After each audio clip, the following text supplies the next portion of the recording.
both representing A and Z, and it's going to be an interesting one. This should theoretically be even closer than the last series, but I'm not sure if that's possible as we head back to Maw of Souls. And Gurren, you and I were talking about this pre-cast today, about how there's only so many variations of the pulls you can do in this dungeon. Oftentimes, I mean, you're just going to pull everything with Imran, you're going to pull everything almost up to Harboron, and then Harboron, you're going to do the whole boat, oftentimes with Skill and then Helia. So I'm expecting out of both teams right away to see a similar pull here right into Imran. Yeah, so they're pulling all the trash with the bus. Some of the trash actually could be skipped if you don't pull the bus right away, but it's a lot faster, and it also gives you a lot more resets. Especially, oh, we see one death here right away from Team Gulch, and they got the rest up immediately though, so they shouldn't fall too far behind. That's 5 seconds already on the board for them, but it is worth noting, you know, I was actually just about to say it once you were done talking that, you know, I really liked how they kind of pre-bought Death coming over for Team Substitute as well, Team Substitute in the meantime as well. But, you know, I did like how they pre-bopped their Monk over on Gulch Trotter's side, because there's a lot of splash residual damage that goes out onto the melee, as you pointed out earlier before this match, how dangerous it is to carry extra melee. But unfortunately, he just stood in the sword for the fire, which of course Blessing of Protection does not save you from. Nonetheless, both teams have now stabilized, and Imran already sub 50% for Gulch Trotters, whilst in the meantime, Team Substitute still working to get to that 50% mark. Yeah, especially Maw of Souls, a very dangerous dungeon for double melee. There's a lot of cleave going on, a lot of things going on. We see the Moonkin, unfortunately, on Gulch Trotters. Not pulling too much DPS, but he's up there. He's close to the Windwalker, and as we all know, Windwalker can pull insane amounts of damage, so he's doing well so far.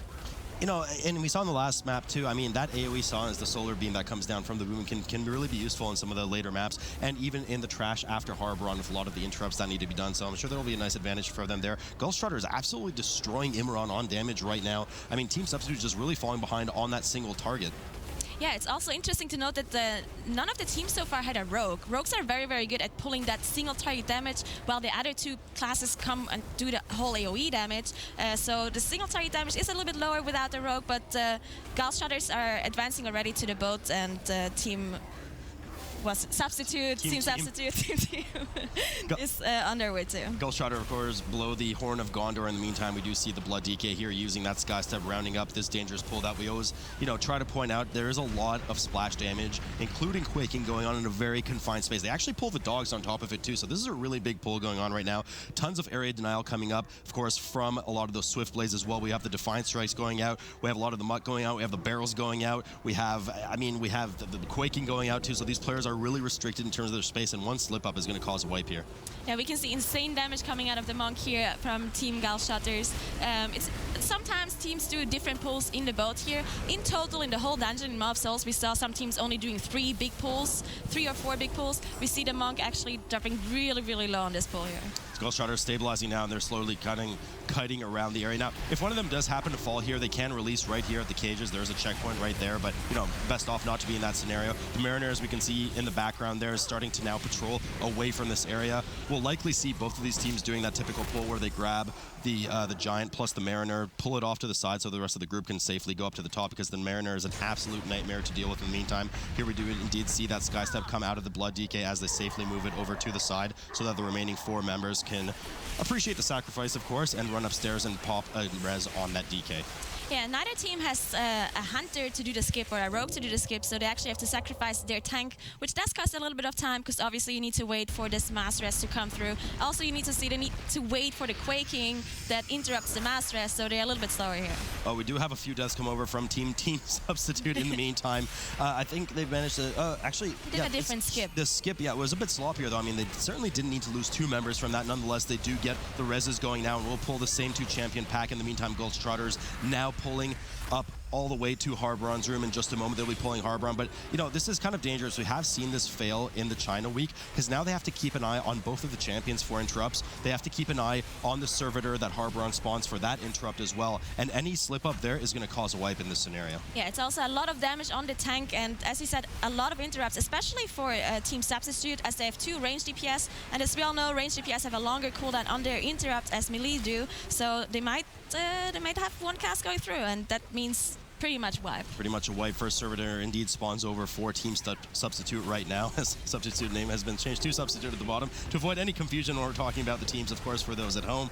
The champions being well handled on both sides in the meantime. Mage dropping quite low in the meantime, does pop that ice block at 2% or so health. Luckily manages to hang on. They do finish off all of the mobs. Some of the champions remaining still, but they're DPSing them down. Gulch Trotters, of course, dealing with their last remaining champion and doing well to stabilize and DPS Harboron. Again, more than 10% ahead of Team Substitute.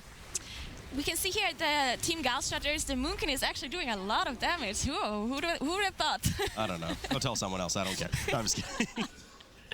So we do have a 45 quaking and bursting, as we can see. The ads that die also apply bursting. As if you pull the trash to the boss, of course the ads that spawn during a boss fight don't actually apply bursting, but they also have to be careful with the quaking, especially as they dodge the scythe from the boss coming out, the cosmic scythe. You gotta be careful as well, and all the swirlies on the ground, to not kill each other with the quaking or get hit by anything else. Yeah, so it is important kind of to drag the boss around this area, as you were alluding to, because that nether rip is a lot of area denial. It randomly spawns near players quite frequently as well. Now, you can never have more than 3 rounds of nether rip at any one time, but you certainly don't want to get trapped in a corner, especially because if one of the ranged, such as the Boomkin, is lagging by themselves in the distance, they can pop the servitor by accident way far from the group, or be stunned by the mobs and spawn the mobs way far from the group, which causes everyone to have to run through that area denial. So both teams doing really well to stick together. Now Gulch Trotter is about to kill Harboron here, and I expect we'll see a very big pull on the boat, where probably that solar beam is going to be really useful, Nagura. Yeah, we can see them pop the sky step and charge into this mob group here. I think they're not going to pull the mini boss, as it is very difficult to pull the mini boss on top of this group. It does a lot of damage to the tank. You need perfect stance and AoE silence. As you mentioned, the solar beam is very, very good for this pull, as they stand in the beam and are silenced for a very long time. The tank has to kite at some point because it's just too much damage to handle at some point. Although on Free Marcy's side, we actually saw that they killed the mobs so quickly that the tank was safe, but indeed, as you alluded to, the Blood DK starting to now kite for Gulch Trotters as they finish up the remaining mobs here in the meantime, trying to stabilize with that massive amount of bursting damage coming up on the teams right now. They do have 3 mobs left, so they seem to be stabilized. No deaths. Actually, no, they did have 1 death over. A few deaths for Team Substitute, as well as the tank goes down on Team Substitute now. They do well, of course, to immediately pull the mobs back to Harboron's deck, as over there is where the new checkpoint is, so the tank can immediately release and try to pick up some of this pressure.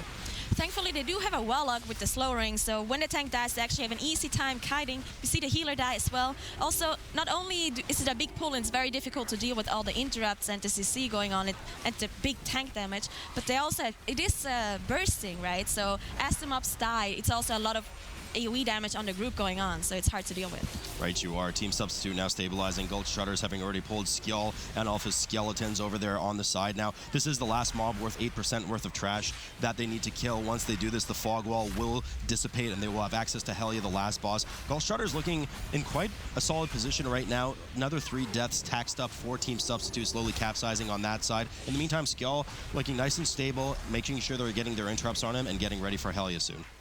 Yeah, so we can see both teams actually saved their Bloodlust for this pull here, as they didn't use it at the start, because the match that we saw beforehand, both teams used it at the start and then they had it ready again for the very, very end of Helya fight, but both teams here are saving it for the big pull. Yeah, so perhaps they're opting that their overall time in Maw for will be maybe sub 10 minutes, sub 11 minutes, so that they wouldn't have access to both of those heroisms, or Bloodlust in this case. We'll have to see how their time ends up in the end. Helya now just spawning for Gulch Trotters, after soon they will pull her first phase, where they will need to kill a combination of any 6 tentacles that spawn on the ship. They will start with 1 Destructor in the middle and 2 Graspings, which is prime time cleave, and this is actually probably a really good phase for Boomkin.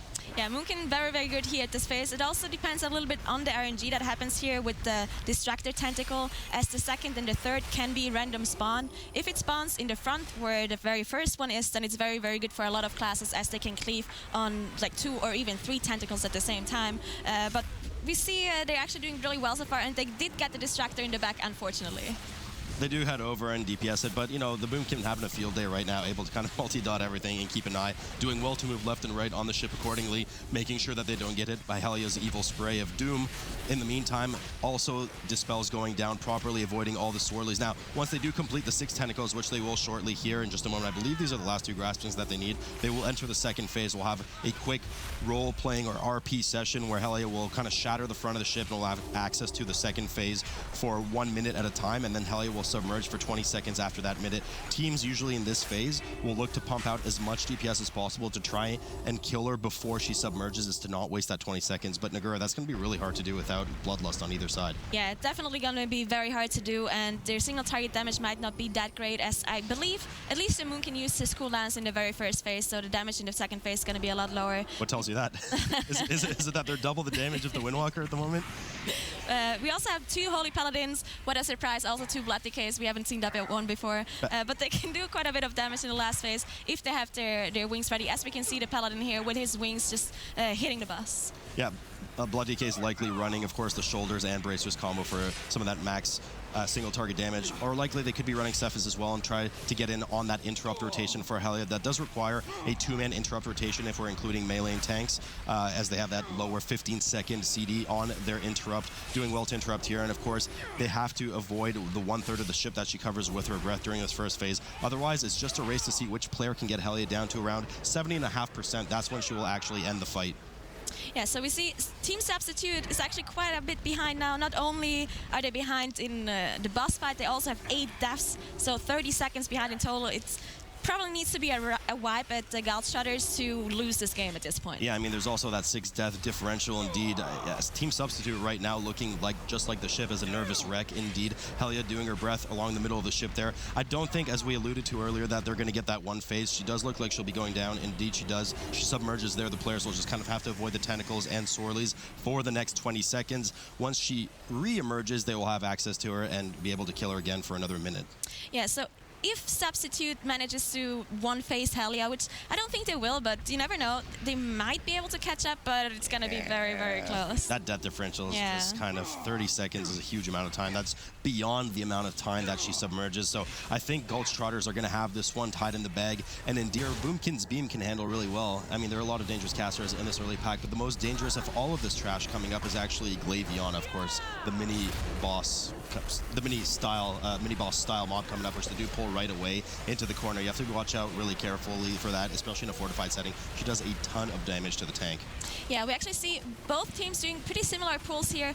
We saw in the China region last weekend that they actually had an insane pull, and we see both the teams actually popping Leblalas here and trying to get everything done. No, actually, Gulch Trotters, does not pop it. Yeah, that's what I was trying to get your attention on there. Team Substitute does opt to use that Bloodlust. Gulch Trotters does not, so they will have that available to them later on. Glavion, of course, now going down on health, almost down for Gulch Trotters. We do have I thought we had a death, almost a death, actually. Cauterized. We have the Cauterized proc for the Mage. Won't have that available for a while, of course. That is the Fire Mage's cheat death-like ability that saves them for getting that 5 seconds up on the board. Cleaning up the rest of the trash, Team Substitute making way to lead up to the remaining half of the trash of the first boss. There's a lot of trash leading up to the first boss, and unfortunately a death coming out of the Windwalker Monk now on Team Substitute. Yeah, there's a lot of damage going on with the mini-boss pulsing AoE after the Metamorphosis. And there's also, I mean, you can, as we said earlier, Quaking is not too disruptive, but you can get some really unlucky timings with Quaking overlapping with some AoEs coming out. We actually see one death here at Gulch Trotters as well. The Demon Hunter is going down on this big pull there.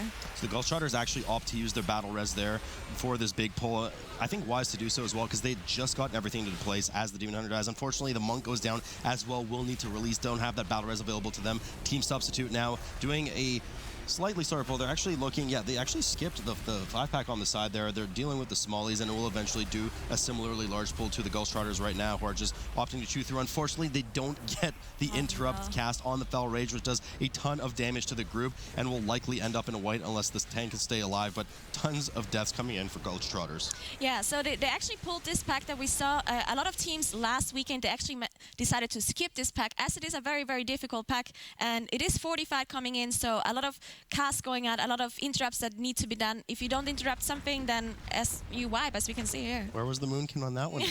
Didn't help them that time. Gulch Trotters with a full wipe, needing to run back in the meantime, while Team Substitute now just dealing. Slow and steady wins the race here. They are dealing with that trash, do manage to finish it off, and of course they've started the RP4 Tirathon, which is the first boss of the dungeon. Now, shouldn't be too difficult for them. This is a fortified setting. This boss does have 3 phases associated with it. One is at the start, just in kind of humanoid phase, after which we will enter the Vengeance Demon Hunter phase at around 70% or so, and of course the third phase at around 40%, where he goes into Havoc form and starts pulsing AoE damage on the group.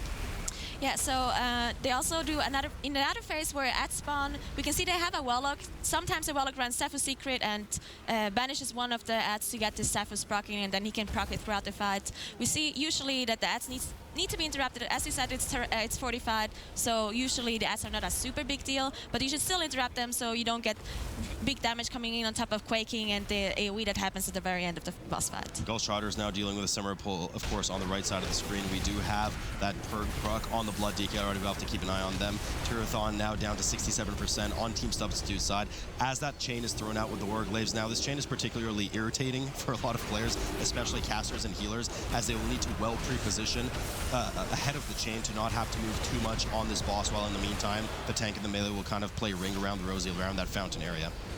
Yeah, and later on in the next phase, we see the I-beam coming out of the boss, so it can be very dangerous with this chain here in the boss fight. If you fall too far behind as a tank and your whole group doesn't move up further, then it can be very dangerous to also dodge the I-beam at the same time. We do see the Blood Drinker go off from the Blood DK there.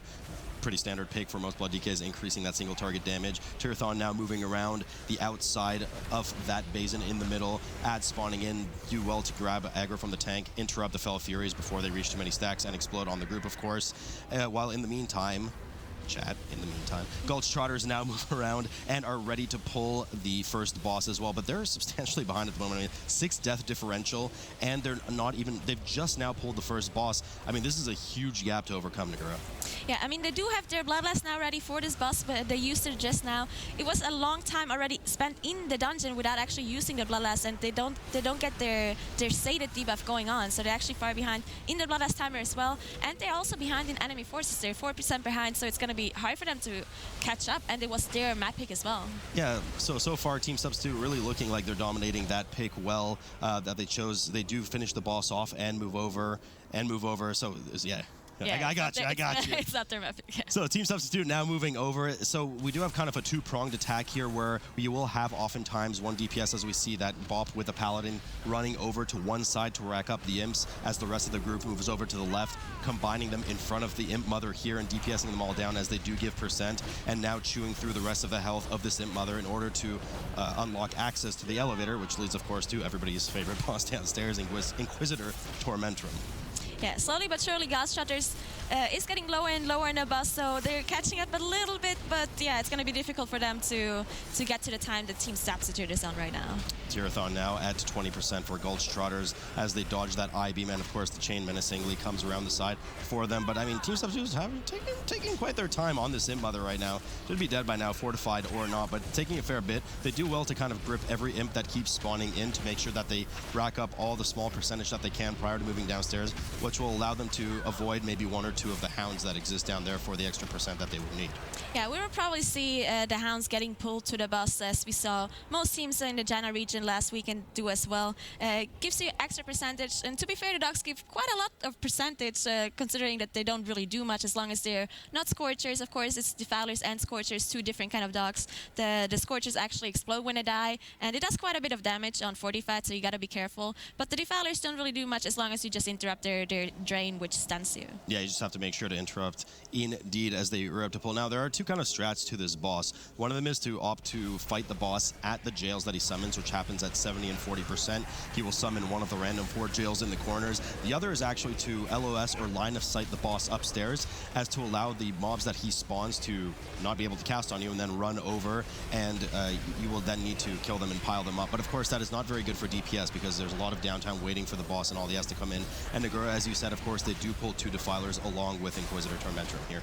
Yeah, we saw Skyland D last time around actually switch up the strat depending on what door the boss opened. We'll see what kind of strat Team Substitute chooses here and see how they're doing. Tormentrum now going to 70%, so as we said, they do opt to go over to that first jail and not wait for them. Now, the Warlock is particularly menacing in this group outside of the Annihilator as well. The Warlock, if the seed casts go off, there's a ton of damage that goes in on the group, but also, as you know, you're no stranger to, of course, is a range. The Annihilator will charge the range and drop aggro and also knock up and stun the person that they charge. We actually saw the Annihilator charge through the Warlock's pet and kill it, unfortunately. So that didn't work out well for the Warlock, but he can just resummon. We see the Mage actually blocking here, ice blocking because of the charge. Because of the charge, but he didn't get very low in the meantime. The tank does, of course, need to be very quickly to snap threat back with either a grip, in this case, a death grip from the DK, or that taunt in the meantime. Tormentum just now reaching that first jail for Gulch Trotters on the right side of the screen, opening the same jail, of course, for both players, as Tormentum getting down to 43% on Team Substitute's side, and will be opening up that second jail. Now, some of these jails, of course, are worse than others, Naguro. You know, the Shawling one is probably the easiest one, where you just round them up and make sure you spread out for the debuffs that explode after. So we'll have to see which one they get in just a moment here. Yeah, there's some very dangerous portals that get open where there's a lot of different mobs that need to be interrupted, and if you don't interrupt, then you either does a lot of AoE damage, like a seed coming out, or throw dynamite. Like, there's a lot of difficult mobs to deal with for sure. So they do opt to use that AoE grip right away, get these mobs together in the kind of Faceless One area. There is a Scorcher that somehow weasels its way in at the bottom. We're going to have to keep an eye on who let that dog out. In the meantime, Gulch Trotters moving up to LOS, 39%. So it's interesting that on this pack they chose to line of sight, whereas, because with the DK you kind of have that advantage to right away grip everything together, and in their case also get that solar beam down right away. So I'm not really sure why they chose to play it so defensively. They are going to lose a bit of time and damage on that as a result. Yeah, so we see Team Substitute never chose to do a line of sight strat, which, as you said, is faster with the DK mass grip coming in, and it's just like it's less downtime and gives you more damage, and especially for the, as it's a Warlock and a Mage, so it's less time to walk around, because if you're moving, obviously you can't do very much damage if you're a caster. They do well, though. Inquisitor Tormentum does round up at 15% of Gulch Trotters, but is about to fall over on Team Substitute side, after which we will see them move up to that mini-boss, the Mother, of course, with the 4 Hounds. Now, there are 2 Scorchers and 2 Defilers in this group, so they'll have to deal with both, wanting to make sure that they try to kill them in a staggered fashion is to not get too much damage explosion on the group, and making sure that not too much damage comes in on the tank in the meantime.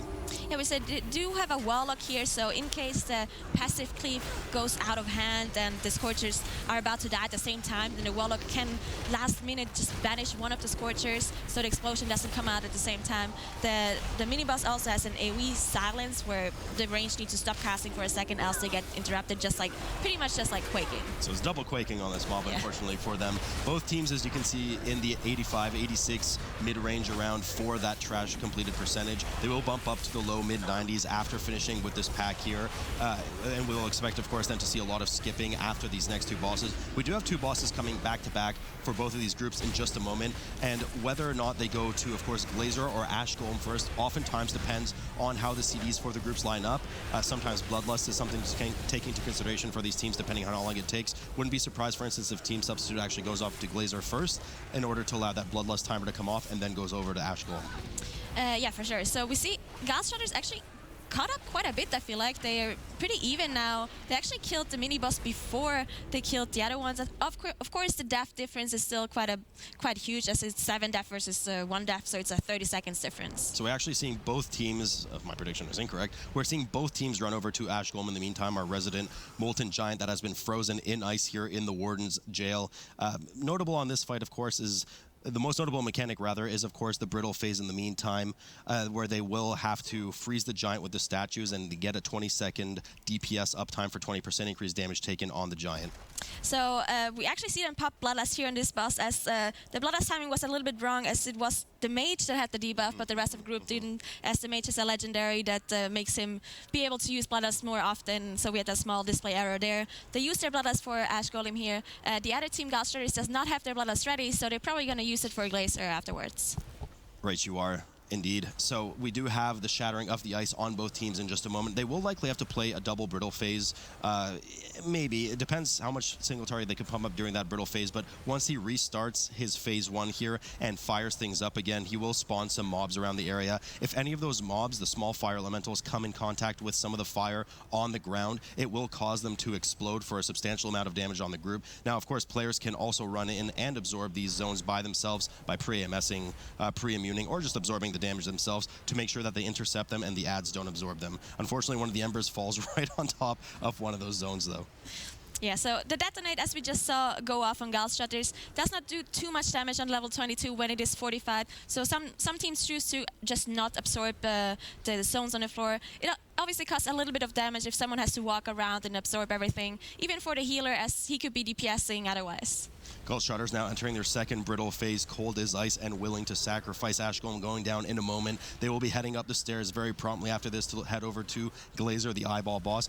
But you know, Nagura, team substitute really not very far behind at this moment. 8%. They'll be entering their... have they entered the second brittle phase or not? Oh, there it is right now, exactly. So they will be finishing it off promptly here as well, and following suit to Gulch Trotters, needing to go over to Glazer. Both teams, of course, need to kill Glazer in order to get access to the final boss. Yeah, one interesting thing we just saw come out of Team Gulch Trotters, they did not use a second potion during the boss fight, so they're able to use a ladder walk potion to get faster to Glazer, as it is a pretty long run to the boss. And we see also that Team Substitute is on the way as well to the second boss. And as we mentioned earlier, Team Gulch Trotters still actually 1 minute cooldown on that Bloodlust, so it might not be ready for the first focus phase. No, but they should probably have it available for Cordana if they choose to save it, obviously. Glazer will, of course, at the start of the fight, have about a 40-second uptime on where you can DPS him. You will want to redirect those blue orbs flying around the room that he summons 4 at a time. Once they hit one of the walls, it will target the closest player to them and redirect in that direction, so the player can actually pre-position themselves well to make sure that those orbs hit the boss as opposed to one of the players. As we see here, Glazer now entering that immunity phase where that beam must be intelligently redirected by the players using the statues. And Nagura, you want to make sure that you kill that pulsing evil statue before the laser hits it, otherwise it will kill the group. Yeah, exactly. And once the laser actually hits the boss, his focus phase is over, and he actually gets a damage increase on him for a couple of seconds for 100%, which is they do not have their Bloodlust ready, unfortunately. Still 10 seconds on the timer. So they're still going to kill the boss, though, as we see an insane amount of damage coming out of the Windwalker here. And the other group is just, seems Team Substitute is in the focus phase as well. And yeah, they're just very slightly behind. It is worth noting that even if they had Bloodlust available, perhaps it wouldn't have been the best use. I think there was would have wasted some of it. By the time they were done with that 100% damage burst phase on Glazer, the boss was already around 22-23%, so they're able to clean that up well, and now we'll head over and likely skip that Jailer coming up in just a moment. Now, they don't have access, of course, to a Rogue, and I doubt they're going to want to use their Invis Pot, so I'm probably seeing that the tank is going to do the whole pull to the side thing here, sacrifice themselves while the rest of the team runs over. We are seeing the Blood Deacon for Gulch Trotters do just that. The Jailer gets pulled to the side, the other 4 will run by safely, and of course, res the poor tank who has sacrificed themselves heroically on the other side of the Jailer. I actually want to see what exactly they're doing here. I'm not sure if it was a miscalculation when it comes to enemy forces, because both teams are actually in 98 and 99%, and I'm not sure how they will be able to skip the 4 spiders here, as they have to kill the last spirit, which will give them the last percentage, but I'm not sure how they will skip the 4 spiders, and if they're not, then they killed a little bit too much trash. It's possible. I mean, we did see for a couple, or for at least for Team Substitute, that they had that extra, Scorcher come in during the fight with Inquisitor Tormentor, so perhaps that was not intended. We'll see in a moment here just how they intend to deal with these 4 spiders, and they intend to deal with them by killing them very promptly. So you're absolutely right. They did overpull some trash. After this, though, we will see that typical skip where they will invis an avalanche potion and safely go down beyond the next set of spiders over towards the gate leading to Cordana. Team Substitute now just going down in the elevator. Yeah, we saw the skip here coming out of the Mage, not as usual with the tank. I'm not... Oh, okay, so we saw the tank actually get dressed weirdly or fell through the elevator and died, unfortunately. So their pull is going to be slightly delayed as they have to wait for the tank to be rest up and actually get the light. I don't know why no one else is getting the light for the tank here. I feel like that would be a little bit of a time save. That is unfortunately a tank-only job as Pwned... Oh, the quaking. As Pwned... Oh no, the quaking interrupts them as well. Pwned unfortunately falling in love with the elevator a bit too heavily and falling to his death in the meantime. They do have to actually get the failure detection pilot on him. He does res. They do grab the light in the meantime. Takes a quick eat before they pull the final 4 spiders. Gulch Trotters over on the right side has now pulled that final spirit along with the Broodmother, which you just effectively cleave them down anyways. Your invis runs out by the time you get to the Broodmother either way. The door has opened, and we'll expect one of the players to likely run over to Cordana, start that RP as the other players finish up the last mob. Yeah, this is actually going to be really close because we have a pretty big death difference. It's 3 deaths for Team Substitute to 8 deaths from Team Gulch Trotters. So it is a 25 seconds difference. As we see Team Substitute is behind, though, especially because the tank death that we saw and the quaking interrupt. We actually see the monk die here for Team Gulch Trotters. Not sure what exactly happened. Maybe he died at the very end. Battle res there too, I think. I mean... Oh yeah, they did. Now they have 0 battle reses. Yeah, they did. Not sure whether he's the battle res there. I think they would have been free to clean it up. Nonetheless, Cordana now being pulled for Gulch Trotters. We see that Bloodlust go off as they start to pump as much damage. Now, she does kind of have 3 phases to her. One at 75%. She will disappear into the darkness of the platform. The players will be stripped of the light, and she will spawn a shadow of herself that can be stunned in order not to get some of that cleave damage on the group. Once that shadow is killed, it will reveal the light, and the players can then use the light to expose Cordana yet again. And then, of course, Nagura at 40%, we have those walls come up. Yeah, so the walls come up 40%, she gets immune and flies in the air, and then the person with the light has to reveal the walls, else you're not able to see them. Usually it's not a big deal for teams to dodge them, as it is not the most difficult mechanic in the whole dungeon, but sometimes it can be risky, especially if you stand on the very edges of the room and the wall spawns on top of you, so you gotta be a little bit smart when you move around with the light. And it's important, of course, the person with the light ahead of time cleaning up some of those void pools on the ground as to make sure that they can return to the group for that wall phase and expose the wall as well so that nobody's caught in too terrible of a position. Cordana now reaching that 40% mark. She will be immune for 40 seconds while the players find the gaps in the wall, running over as a group in the meantime. Looks like they're overcommitting to that first wall. Oftentimes, players like to actually hover in the middle of one of the sides after they see the first gap come so they can go through the second wall right away. Nonetheless, it doesn't really matter in the meantime. As long as you avoid the wall properly, the Cordana can't be damaged anyway. So as long as no players die, this should be good to go. One thing to note is that they actually use their Bloodlust on the pull of the boss. A lot of teams save their Bloodlust for the second phase when the walls are over, because she does disappear at the very start and the ad spawns, and it's a little bit of downtime. So most teams opt to use the Bloodlust in the second phase, but not Team Gulch Trotters. Now we're going to have a really hairy situation here at the end. Of course, I don't know much about that, but we will have a situation here where there will be a 30-second timer as soon as Cordana dies. 2 deaths coming up. Luckily, they do have 2 battle reses, but 2 deaths coming up for Team Substitute right now. We'll have to get those reses up. As I say that, of course, the 2 deaths happen. Now it will be a 20-second timer where Team Substitute will have only 20 seconds to make up and kill Cordana from the moment Cordana falls for Gulch Trotters in order to take this map. So it's going to be pretty close, and those 2 deaths certainly didn't help. Yeah, so they're still pretty far behind in percentage as well, 61%, while the other team, Gulch Trotters, is actually about to kill the boss just now. So it's going to be almost impossible for them to catch up at this point. It's actually literally impossible because that transition phase is 40 seconds long. So it looks like we are going to have a 2-0 sweep from Gulch Trotters. The comeback in that instance,